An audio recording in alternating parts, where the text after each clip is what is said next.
Student नमस्कार, आदाब, सत श्री अकाल। मैं प्रियंका आप सभी का P5K क्लासेस में स्वागत करती हूँ। तो क्या कहते हैं आप लोग, पॉलिटी की क्लास शुरू किया जाए? बिल्कुल। हम बात किस पर कर रहे थे? तो हम बात कर रहे थे मौलिक अधिकार यानी कि फंडामेंटल राइट्स के विषय में। और आप लोगों को पता है कि मौलिक अधिकार के जो है कई लेक्चर जो है वो कंप्लीट हो चुके हैं और अब हम आज जो बात करने जा रहे हैं उसके आगे के विषय में बात करेंगे।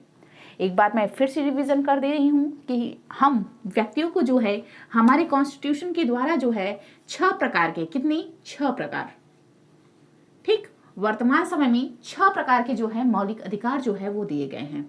कौन सा? समानता का अधिकार। कौन सा अधिकार? समानता का अधिकार। कौन सा अधिकार? तो समानता का अधिकार। ये क्या है कि ये हमारा पहला मौलिक अधिकार है जिसका उल्लेख जो है हमारे कॉन्स्टिट्यूशन में किस जगह किया गया है? तो अनुच्छेद 14 से अनुच्छेद 18 में किया गया है। अब आगे बढ़े, बात करें दूसरे मौलिक अधिकार का। तो दूसरा मौलिक अधिकार कौन सा है? तो दूसरा मौलिक अधिकार है स्वतंत्रता। स्वतंत्रता का अधिकार। कौन सा? स्वतंत्रता का अधिकार, राइट ऑफ फ्रीडम। स्वतंत्रता का अधिकार। बात करें वर्णन कहाँ किया गया है? तो आर्टिकल 19 से लेकर के 22 तक। कहाँ? अनुच्छेद 19 से लेकर के अनुच्छेद 22 तक जो है स्वतंत्रता के अधिकार का वर्णन किया गया है। आगे बढ़ी और बात करें कि हमारा जो तीसरा मौलिक अधिकार है वो कौन सा मौलिक अधिकार है? तो कौन सा है तीसरा मौलिक अधिकार? शोषण के विरुद्ध अधिकार। कौन सा? शोषण के विरुद्ध अधिकार। शोषण के विरुद्ध अधिकार। कौन सा अधिकार है? शोषण के विरुद्ध अधिकार। और बात करें कि इसका वर्णन जो है कहाँ किया गया है? तो इसका वर्णन अनुच्छेद यानी कि आर्टिकल 23 व 24 में। कहाँ? आर्टिकल 23 और 24 में। और शोषण के विरुद्ध ये जो हमारा तीसरा मौलिक अधिकार है उसके बाद आता है चौथा मौलिक अधिकार। कौन सा? चौथा मौलिक अधिकार कौन सा? धर्म की स्वतंत्रता का अधिकार। कौन सा? धर्म की स्वतंत्रता का अधिकार, ठीक, धर्म की स्वतंत्रता का अधिकार। और कहाँ लिखा गया है? तो ये जो है आर्टिकल 25 से लेकर के 28 तक। कहाँ? आर्टिकल 25 से लेकर के 28 तक। तो जो हमारा पिछला क्लास है इस क्लास में यहाँ तक जो है बातें हम लोग कर चुके थे और अब हम कहाँ बात करने जा रहे हैं? वो बात करेंगे अपने 5वें मौलिक अधिकार के विषय में। कौन सा? शिक्षा एवं संस्कृति का अधिकार। कौन सा? तो हेडिंग डालेंगे आप लोग, 5वां मौलिक अधिकार कौन सा है? शिक्षा एवं संस्कृति का अधिकार। कौन सा? शिक्षा एवं संस्कृति का अधिकार। कौन सा? शिक्षा एवं संस्कृति का अधिकार। अब बात करें कि इस शिक्षा एवं संस्कृति का जो अधिकार है उस अधिकार का हमारे कॉन्स्टिट्यूशन में किस जगह वर्णन किया गया है?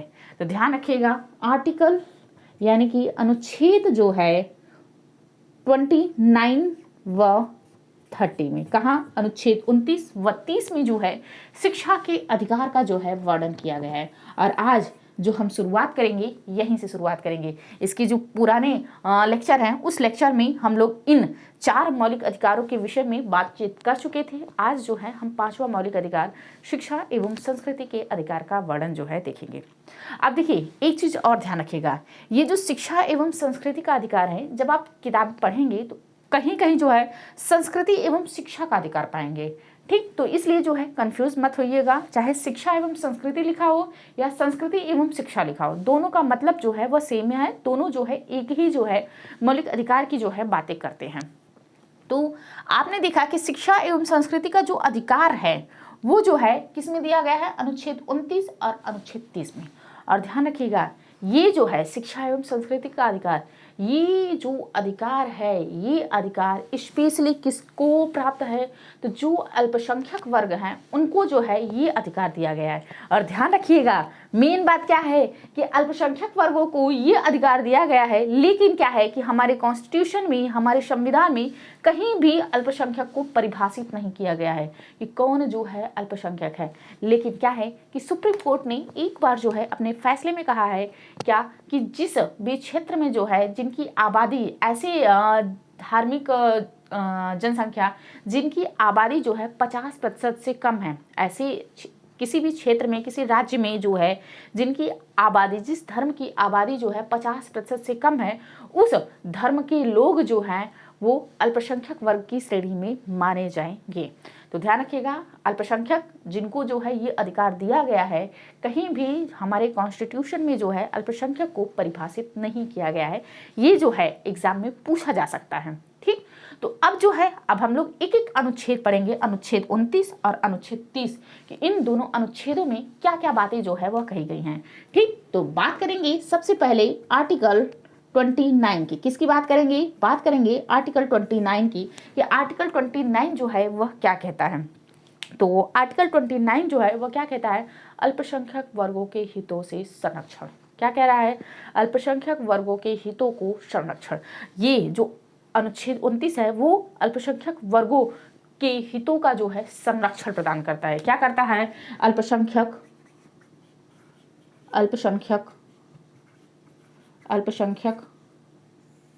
वर्गों के हितों का संरक्षण। क्या? अल्पसंख्यक वर्गों के हितों का संरक्षण। ये जो अनुच्छेद 29 है वो जो अल्पसंख्यक वर्ग है उनके हितों को जो है संरक्षण प्रदान करता है। अब प्रश्न ये उठता है कि आखिर किस तरह से संरक्षण प्रदान करता है? इसमें संरक्षण प्रदान करेगा ये तो लिख दिया गया, लेकिन आखिर किस तरह से संरक्षण प्रदान किया जाएगा? तो इसके जो है एक कदम आगे बढ़ेंगे अनुच्छेद 29(1) में, तो आप लोगों को पता चल जाएगा कि किस तरह से जो है इसको संरक्षण प्रदान करता है। तो एक कदम और आगे बढ़ते हुए बात करेंगे अनुच्छेद 29(1) की। किसकी बात करेंगे? बात करेंगे अनुच्छेद 29(1) की। तो अनुच्छेद 29(1) जो है वो क्या कहता है? वो कहता है कि जो भी नागरिक हैं, ठीक, हमारे नागरिकों को जो है भाषा, लिपि एवं संस्कृति को बनाए रखने का अधिकार है। क्या? हमारे देश के जो नागरिक हैं इनको जो है भाषा, लिपि और संस्कृति, ठीक, क्या कि ये जो अल्पसंख्यक वर्ग होते हैं उनको जो है इसी चीज़ का तो खतरा होता है, उनकी भाषा का खतरा होता है, उनकी लिपि का खतरा होता है, उनकी संस्कृति का खतरा होता है। तो हमारे कॉन्स्टिट्यूशन ने जो है ये कह दिया कि जो भी नागरिक हैं उन्हें जो है अपनी भाषा, अपनी लिपि और अपनी संस्कृति को बनाए रखने का अधिकार है। वहीं ये तो अनुच्छेद 29(1) में कहा गया। एक अनुच्छेद और है, क्या? इसके एक कदम और आगे बढ़ते हुए जो है एक क्या कह रहा है? अनुच्छेद 29(2) मैं इधर लिख रही हूं। क्या? आर्टिकल 29(2) की बात हो रही है। किसकी बात हो रही है? आर्टिकल 29(2) की। अल्पसंख्यक वर्गों के हितों का संरक्षण जो है अनुच्छेद 29 कहता है। अब कैसे संरक्षण दे रहा है? तो ध्यान रखिएगा, उनकी भाषा, लिपि और संस्कृति को बनाए रखने का अधिकार दे रहा है। और इसी के साथ क्या कह रहा है कि जो भी राज्य द्वारा वित्त पोषित संस्थान है, ठीक, जितने भी जो है सरकारी संस्थानें हैं, फिर चाहे वो सरकारी हो या अर्ध सरकारी हो, या जो है राज्य से जो है किसी भी प्रकार की जो है वित्त जो है वह प्राप्त करते हैं, तो ऐसे शिक्षण संस्थाओं में जो है प्रवेश को लेकर के जो है किसी भी व्यक्ति के साथ जो है धर्म, मूल वंश, जाति और भाषा के आधार पर जो है भेदभाव नहीं किया जाएगा।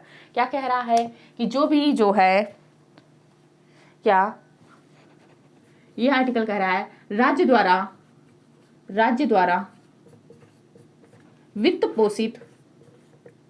पोषित संस्थाओं में, राज्य द्वारा वित्त पोषित संस्थाओं में किसी व्यक्ति के साथ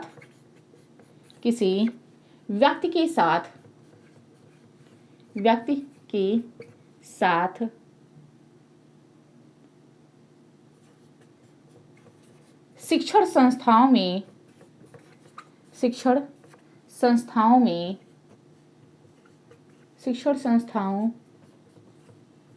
में प्रवेश को लेकर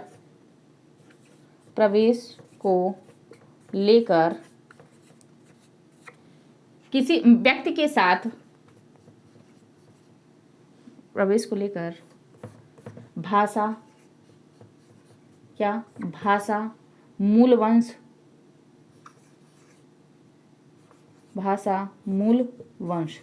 क्या, एक तो भाषा, ठीक, पहले नंबर पे भाषा है, दूसरे नंबर पे जो है मूल वंश है, तीसरे नंबर पे क्या है, धर्म है और चौथे नंबर पे बात करें जाति। ठीक, तो इन चारों के आधार पर जो है क्या कह रहा है कि शिक्षण संस्था में जो है प्रवेश को लेकर वंचित नहीं किया जाएगा। क्या, शिक्षण संस्था में प्रवेश को लेकर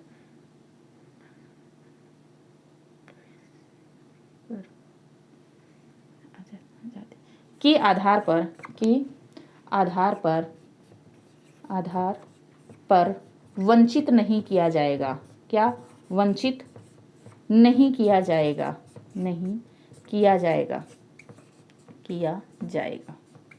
ठीक, क्या कह रहा है कि जितने भी शिक्षण संस्थान हैं जो राज्य के द्वारा जो है पैसा प्राप्त करते हैं, ऐसे शिक्षण संस्थाओं में जो है प्रवेश को लेकर के जो है व्यक्ति के साथ जो है भाषा कि वह किसी दूसरे भाषा का है, या उसका वंश जो है डिफरेंट है, या उसके धर्म जो है डिफरेंट है, या उसकी जाति जो है डिफरेंट है, इस आधार पे जो है जितने भी जो है वित्त पोषित शिक्षण संस्थान है उसमें प्रवेश को लेकर के जो है कि कोई भी व्यक्ति जो है उसको वंचित नहीं किया जाएगा, उसे जो है रोका नहीं जाएगा, हटाया नहीं जाएगा या मना नहीं किया जाएगा। तो इस तरह से जो है क्या है कि अल्पसंख्यक वर्गों को जो है संरक्षण जो है हमारा कॉन्स्टिट्यूशन जो है वह प्रदान करता है।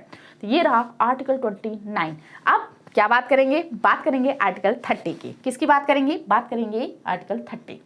तो मैं क्या करती हूँ कि इसको साफ कर दे रही हूँ पहले।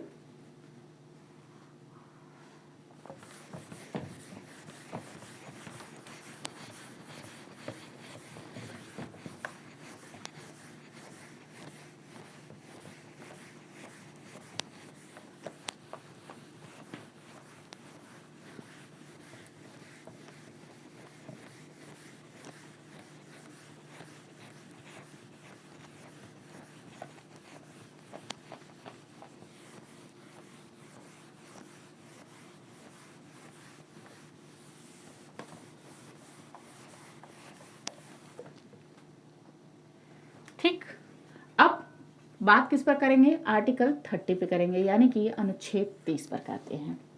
तो अनुच्छेद 30 क्या कह रहा है कि जो भी अल्पसंख्यक वर्ग हैं, क्या कि जो भी अल्पसंख्यक वर्ग हैं वो जो है शिक्षण संस्थाओं की स्थापना कर सकते हैं, अपनी मनपसंद की शिक्षण संस्थाओं की स्थापना कर सकते हैं, और ना सिर्फ स्थापना कर सकते हैं, उनका जो है संचालन भी कर सकते हैं। तो क्या कह रहा है कि अल्पसंख्यक वर्ग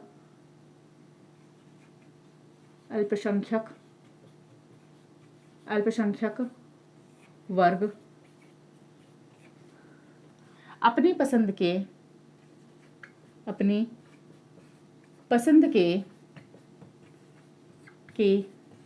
शिक्षण संस्थाओं की स्थापना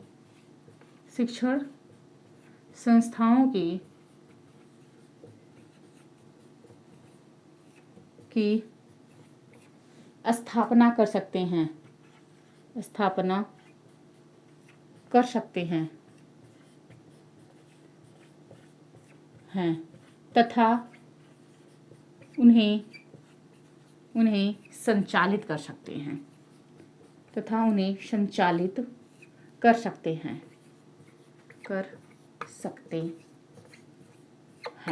ठीक, क्लियर। तो ये रहा अनुच्छेद 30। और यहाँ से जो हमारे शिक्षा एवं संस्कृति का अधिकार था वो भी समाप्त हुआ। और अब जो बात करने जा रहे हैं वो हमारा लास्ट है, कौन सा, संवैधानिक उपचारों का अधिकार।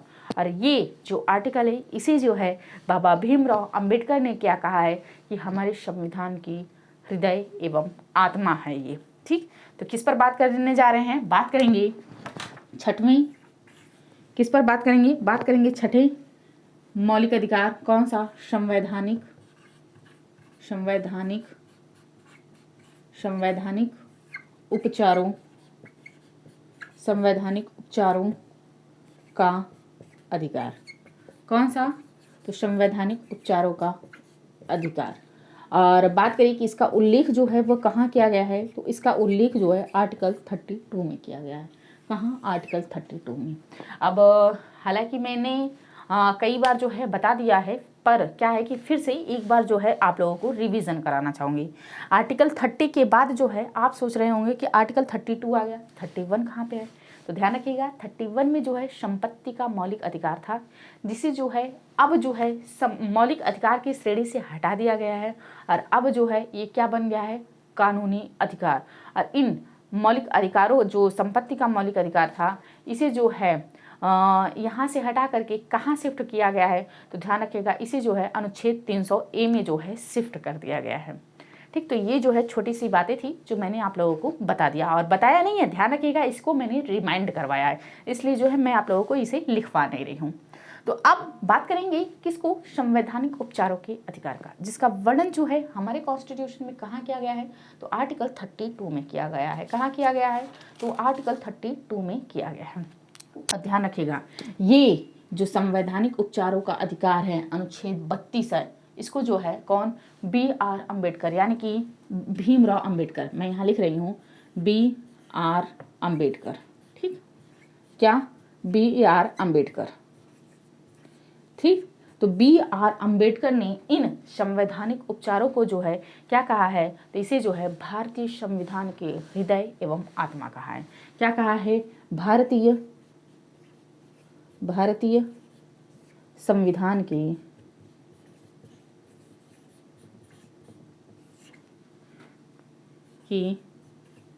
हृदय एवं आत्मा।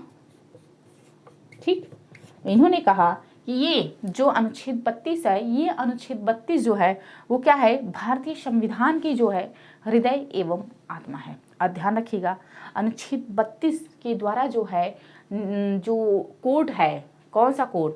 सुप्रीम कोर्ट और हाई कोर्ट, ये जो कोर्ट है अनुच्छेद 32 के द्वारा जो है ये अधिकार दिया गया है कि किसी भी व्यक्ति का जो है अगर मौलिक अधिकार जो है वह उल्लंघन होता है, या कोई व्यक्ति जो है राज्य जो है वह मौलिक अधिकारों का उल्लंघन करती है, तो वह जो व्यक्ति है जिसके मौलिक अधिकारों का उल्लंघन हो रहा है वो जो है न्यायालय की शरण में जा सकता है। और साथ ही साथ जो है ये जो आर्टिकल है, ये आर्टिकल जो है सुप्रीम कोर्ट को, ध्यान रखिएगा ये आर्टिकल जो है किसी सुप्रीम कोर्ट को जो है क्या है कि 5 प्रकार के रिट जो है जारी करने का अधिकार देता है। किसी सुप्रीम कोर्ट को ध्यान रखिएगा किसके माध्यम से? तो आर्टिकल 32, कौन सा अनुच्छेद, या कहें आर्टिकल 32। तो आर्टिकल 32 के माध्यम से जो है सुप्रीम कोर्ट जो है वह क्या करता है? रिट जारी करता है। क्या करता है? रिट जारी करता है। और वही बात करें उच्च न्यायालय, तो ध्यान रखिएगा उच्च न्यायालय मतलब हाई कोर्ट को भी जो है रिट जारी करने का अधिकार है। और वह जो है किस अनुच्छेद के अंतर्गत करता है? तो ध्यान रखिएगा हाई कोर्ट जो है अनुच्छेद 226 के अंतर्गत जो है रिट जारी करता है। तो यहाँ मैं लिख दूँ हाई कोर्ट। ठीक, तो हाई कोर्ट इसको जो है आर्टिकल 226, ठीक, आर्टिकल 226 के द्वारा जो है रिट जारी करने का अधिकार जो है वो दिया गया है। और कितने प्रकार के रिट जो है वह जारी किए जाते हैं? तो ध्यान रखिएगा 5 प्रकार के। कितने प्रकार के? 5 प्रकार के जो रिट है वो जो है जारी करने का अधिकार जो है यह जो आर्टिकल है वह देता है। अब जो है वो 5 प्रकार के रिट जो हैं वो कौन कौन से हैं तो उनका नाम जान लीजिए। ठीक, तो सबसे पहले कौन सा आता है? तो ध्यान रखिएगा बंदी प्रत्यक्षीकरण। कौन सा? बंदी प्रत्यक्षीकरण।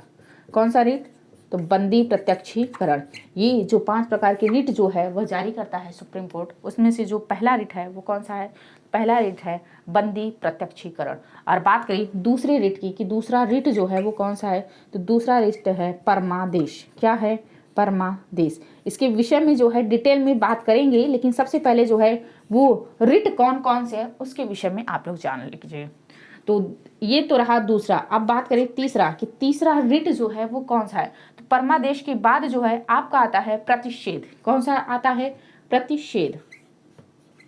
कौन सा आता है, तो ये तीसरा है प्रतिषेध। बात करें चौथा कौन सा है, तो चौथा है उत्प्रेषण। कौन सा है, उत्प्रेषण। कौन सा है चौथा, तो चौथा है उत्प्रेषण।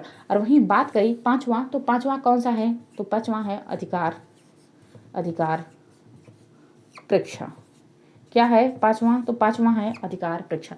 तो ये 5 प्रकार के जो रिट हैं, ठीक, तो ये 5 प्रकार के रिट जो है वो क्या है, अनुच्छेद 32 के अंतर्गत जो है जारी किए जाते हैं, ठीक। तो इन 5 प्रकार के रिट को जो है कब कौन सा रिट जारी किया जाता है और किसका क्या मतलब होता है, एक बार हम लोग उसको देखेंगे। तो अब जो है एक एक रिट का हेडिंग डालिए और उसके बाद जो है उसके विषय में जो है जानिए, ठीक।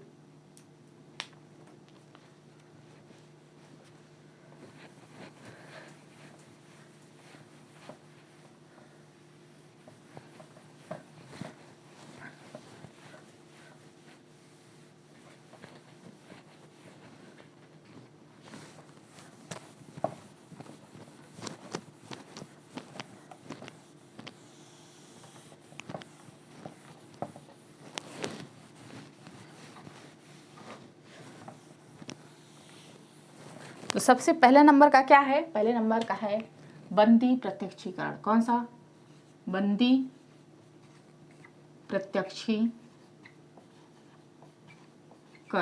कौन सा रिट है, तो पहले नंबर का रिट है बंदी प्रत्यक्षीकरण। अब यहाँ एक प्रश्न और बनता है, क्या, कि इसका अंग्रेजी में नाम जो है वो क्या है। कौन सा, बंदी प्रत्यक्षीकरण को जो है अंग्रेजी में क्या कहते हैं, तो बंदी प्रत्यक्षीकरण को अंग्रेजी में कहते हैं हैबियस कॉर्पस। क्या बोलते हैं, हैबियस कॉर्पस, हैबियस,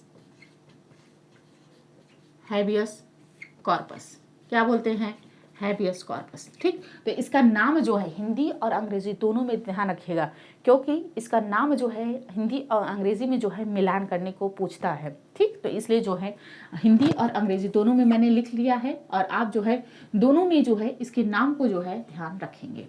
अब बात करें कि ये जो है बंदी प्रत्यक्षीकरण है, यह रिट जो है वह कब जारी किया जाता है, या कहें कि सबसे पहले इसका अर्थ क्या होता है, ठीक, कि इस बंदी प्रत्यक्षीकरण का जो है अर्थ जो है वह क्या होता है। तो अर्थ की बात करें तो इसका मतलब होता है कि जिस भी व्यक्ति को जो है गिरफ्तार किया गया है उस व्यक्ति को जो है सशरीर जो है वह प्रस्तुत किया जाए, ठीक। तो क्या अर्थ होता है, गिरफ्तार व्यक्ति को, गिरफ्तार व्यक्ति को, व्यक्ति को सशरीर, सशरीर प्रस्तुत करो, प्रस्तुत करो, करें, ठीक। तो ये जो बंदी प्रत्यक्षीकरण रिट है, ठीक, ये जो है न्यायालय जो है तब जारी करता है जब जो है किसी व्यक्ति को जो है गिरफ्तार किया गया हो, और यह आदेश करता है इस रिट के माध्यम से कि जिस भी व्यक्ति को गिरफ्तार किया गया है उस व्यक्ति को जो है, गिरफ्तार किए गए व्यक्ति को जो है सशरीर जो है हमारे सामने जो है वह प्रस्तुत करें। तो इसका मतलब ये हुआ। अब आगे बढ़ेंगे और बात करेंगे परमादेश के विषय में कि परमादेश जो है वह कब जारी किया जाता है, ठीक। तो पॉइंट नंबर 2 कौन सा रिट है, परमादेश। कौन सा रिट है, परमादेश। कौन सा रिट है, परमादेश। और इसको अंग्रेजी में क्या बोलते हैं, तो इसको अंग्रेजी में बोलते हैं मेंडामस। क्या बोलते हैं, मेंडामस, ठीक। तो आप लोग जो है इसको ध्यान रखिएगा। परमादेश की बात करें तो इसका सबसे पहले जानेंगे कि अर्थ जो है वो क्या होता है। किसकी बात करेंगे, बात करेंगे अर्थ की, ठीक। किसकी बात करने जा रहे हैं, अर्थ। अर्थ का मतलब हुआ हम आदेश देते हैं, क्या, हम आदेश, हम आदेश देते हैं, क्या, हम आदेश देते हैं। अब इसको जो है थोड़ा सा समझने की कोशिश करिए। कोई भी जो अधिकारी है, ठीक है, अधिकारी है या जो अधीनस्थ न्यायालय है, तो जो वरिष्ठ न्यायालय होता है वह वरिष्ठ न्यायालय किसी अधिकारी को या किसी अधीनस्थ न्यायालय को इस रिट के माध्यम से जो है आदेश करता है कि आप जो है अपनी कर्तव्यों का पालन करें, ठीक। तो अगर कहिए तो मैं थोड़ा सा लिख दूं कि इसका मतलब क्या होता है। चलो अच्छा लिख देते हैं। क्या, वरिष्ठ न्यायालय, वरिष्ठ, वरिष्ठ न्यायालय न्यायालय अपने अधीनस्थ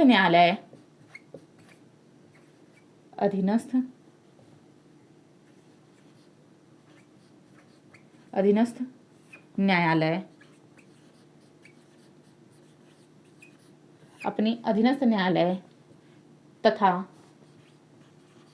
अधिकारी को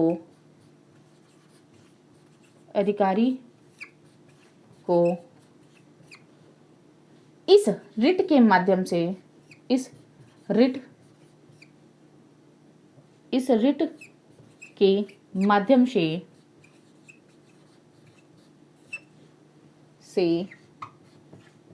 अपने कर्तव्यों के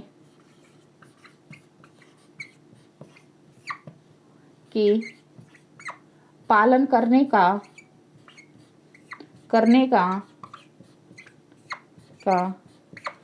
आदेश देता है।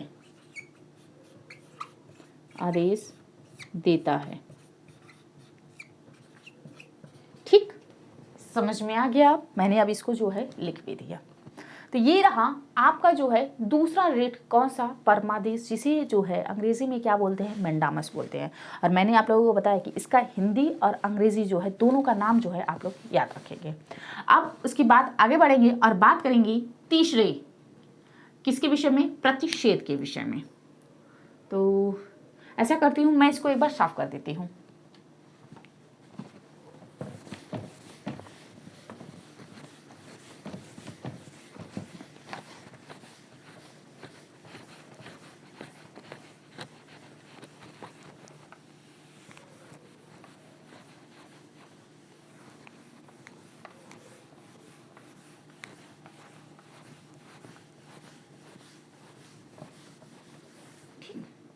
तो देखिए, तीसरे और चौथा जो हमारा रिट है उन दोनों को हम एक साथ समझेंगे। कौन सा तीसरा, तो तीसरा रिट है प्रतिषेध। कौन सा रिट है, प्रतिषेध। ये तीसरा रिट है हमारा। और वहीं बात करें चौथा रिट कौन सा है, चौथे रिट की बात करें तो चौथे रिट का नाम है उत्प्रेषण। कौन सा, उत्प्रेषण। तो इन दोनों रिट को क्या करेंगे हम एक साथ जो है वह समझने की कोशिश करेंगे। बात करें प्रतिषेध को, तो प्रतिषेध को अंग्रेजी में क्या कहते हैं, तो प्रोहिबिशन। क्या बोलते हैं प्रतिषेध को, प्रोहिबिशन। क्या बोलते हैं, प्रोहिबिशन।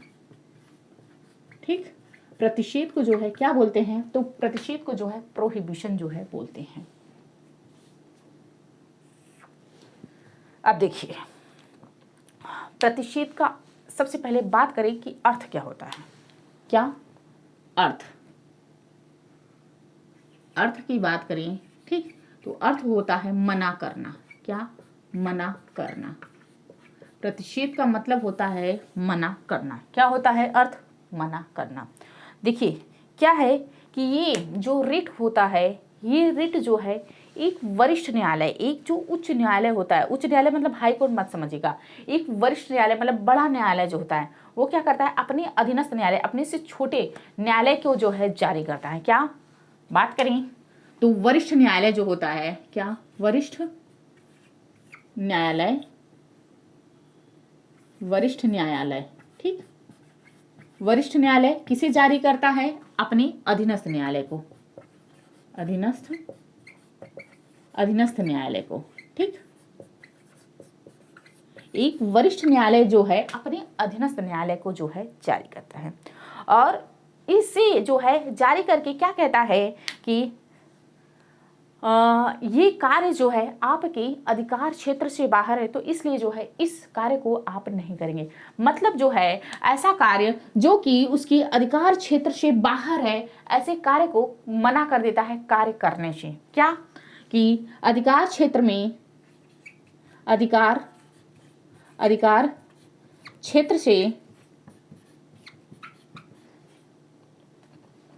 बाहर होने वाले कार्य को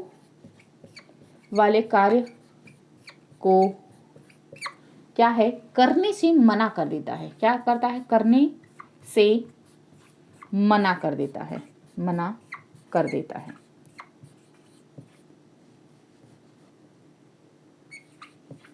क्या है, करने से मना कर देता है। ठीक, तो एक ध्यान रखिएगा कि ये जो प्रतिषेध है वो जो है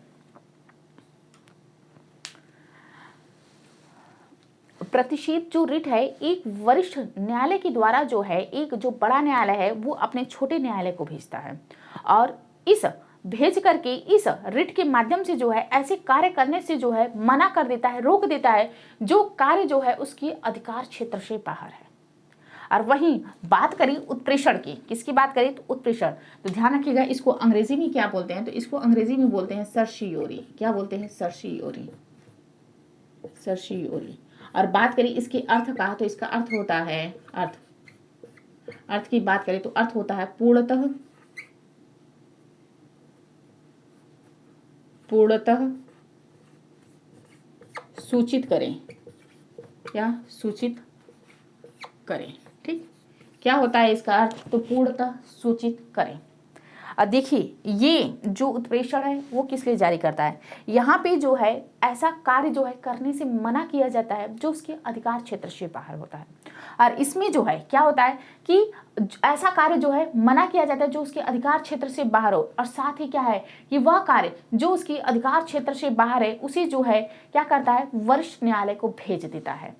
यहाँ पे मना कर रहा है और यहाँ पे क्या कह रहा है कि उस मना किए गए कार्य को क्या है कि वरिष्ठ न्यायालय को भेज देता है। क्या कि इसकी जो है एक कदम आगे बढ़ता है और क्या करता है कि वरिष्ठ न्यायालय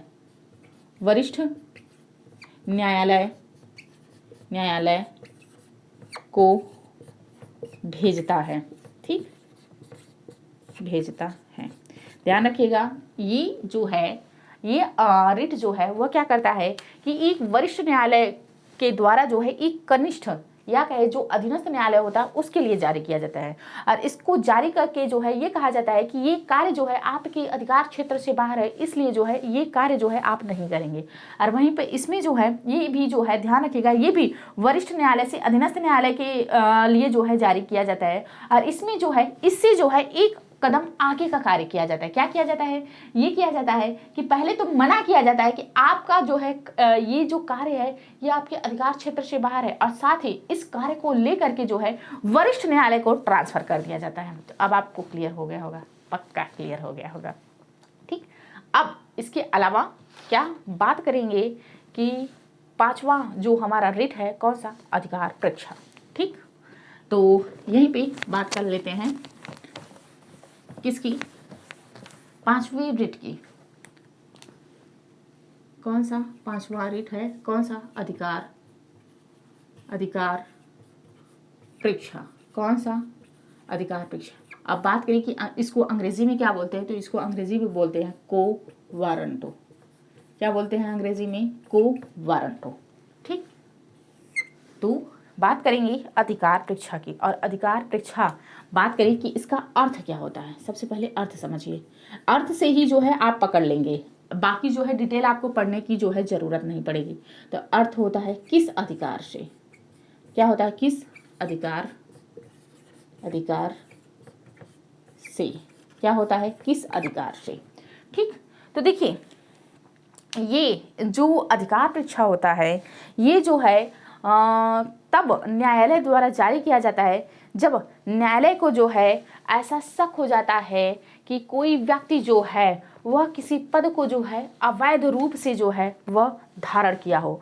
तो न्यायालय के द्वारा जो है इस अधिकार परीक्षा को है जारी किया जाता है और कहा जाता है कि आखिर किस अधिकार से जो है तुम इस पद पर बने हो। और वह व्यक्ति जो है अगर इसका सही जवाब दे देता है कि हम इस अधिकार से जो है इस पद पर बने हैं, तब तो वह इस पद पर बना रहता है। और अगर उसकी जवाब से जो है न्यायालय संतुष्ट नहीं होता है तो क्या है कि उसको उसके पद से जो है हटा देता है। ठीक, तो ये क्या है, ये है अधिकार परीक्षा। तो ध्यान रखिएगा ये जो पांचों रिट थी उन पांचों के विषय में मैंने आप लोगों को बता दिया। अब क्या है कि मैंने आप लोगों को बताया था कि जो हमारा मौलिक अधिकार है वो अनुच्छेद 12 से लेके कहाँ, अनुच्छेद 12 से अनुच्छेद 35 तक, कहाँ, अनुच्छेद 12 से लेकर के अनुच्छेद 35 तक जो है इसका वर्णन किया गया। और ये जो संवैधानिक उपचार है तो वो जो है अनुच्छेद 32 तक है। तो आपके मन में एक पॉइंट और क्लिक कर रहा होगा, क्या, मैं बहुत अच्छे से समझ रही हूँ, वो क्लिक क्या कर रहा है, आखिर अनुच्छेद 33, अनुच्छेद 34 और अनुच्छेद 35 में क्या है। मैम ने तो ये आर्टिकल बताया ही नहीं, तो परेशान मत होइए, मैं कुछ भी नहीं छोड़ूंगी, मैं आप लोगों को बताऊंगी कि आखिर अनुच्छेद 33, 34 और 35 में जो है वो क्या है।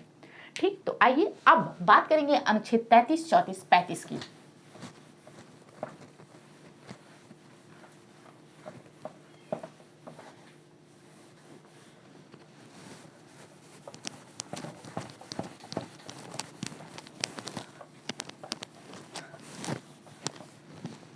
अब देखिए 33, 34, 35 ये तीनों जो आर्टिकल है, ये तीनों आर्टिकल जो है मौलिक अधिकार से संबंधित जो है संसद को कुछ कानून बनाने का अधिकार देते हैं। तो इसलिए जो है इन तीनों आर्टिकल को जो है हम एक साथ पढ़ेंगे।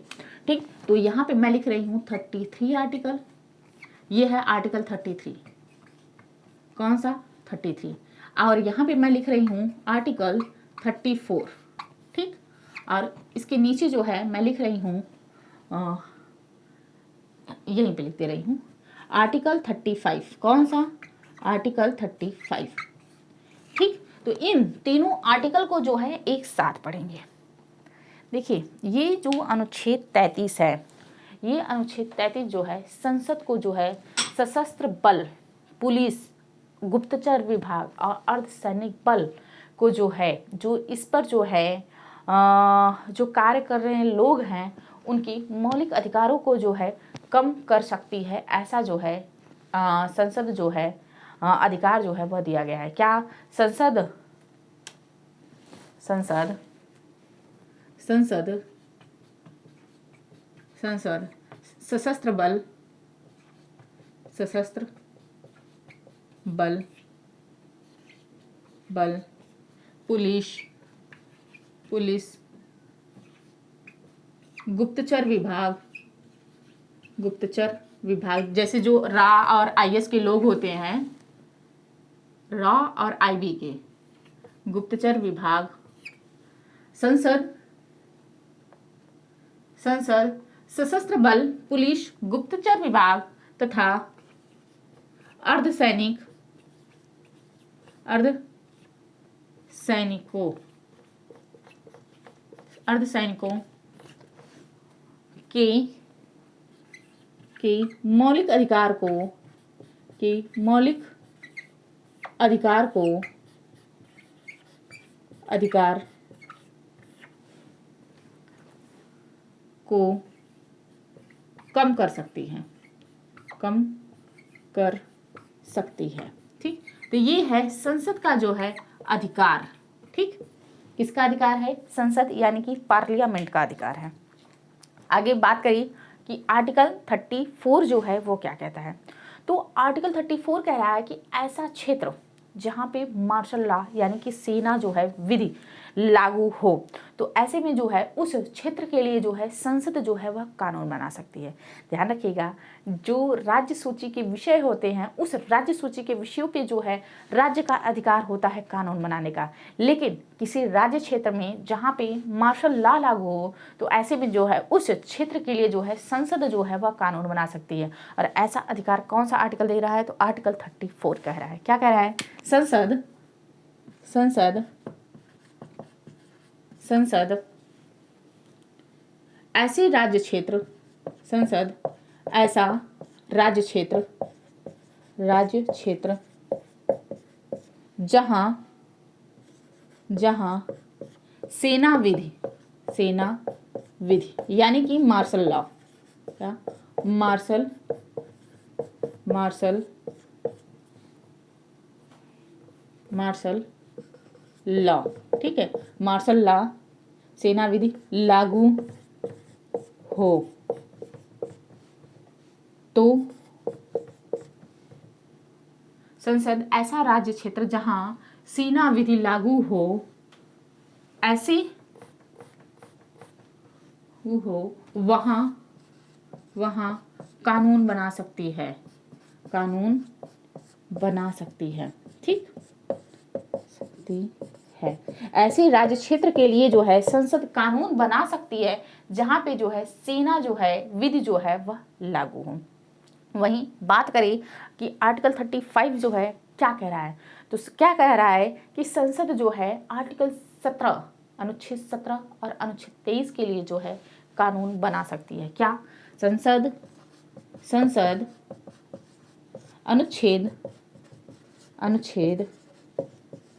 अनुच्छेद 17 और 23 के लिए कानून बना सकती है।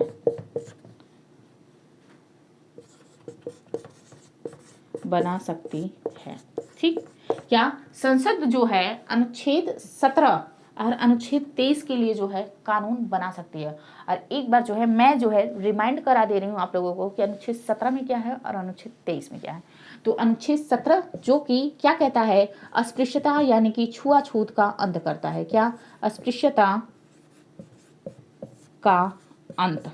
किसका अंत? अस्पृश्यता यानी कि छुआछूत का अंत करता है। तो छुआछूत के अंत से संबंधित जो है, आपको पता है कि सभी प्रकार के छुआछूत को जो है हमारे कॉन्स्टिट्यूशन के द्वारा जो है समाप्त कर दिया गया है। और साथ ही ये कहा गया है कि कोई भी व्यक्ति जो है अगर छुआछूत करता है तो वो जो है दंड के पात्र होगा।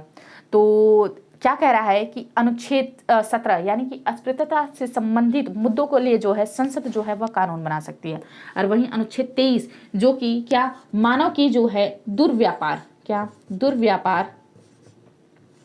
दुर्व्यापार और बलात्श्रम, क्या? मानव की दुर्व्यापार और बलात्श्रम से संबंधित है। क्या कह रहा है कि मानव का दुर्व्यापार और बलात्श्रम जो है वह निषेध है। मतलब मानव का जो है किसी भी प्रकार का जो है देह व्यापार और उसके द्वारा जो है किया गया बलात्श्रम जो है हमारे कॉन्स्टिट्यूशन के द्वारा जो है रोका गया है।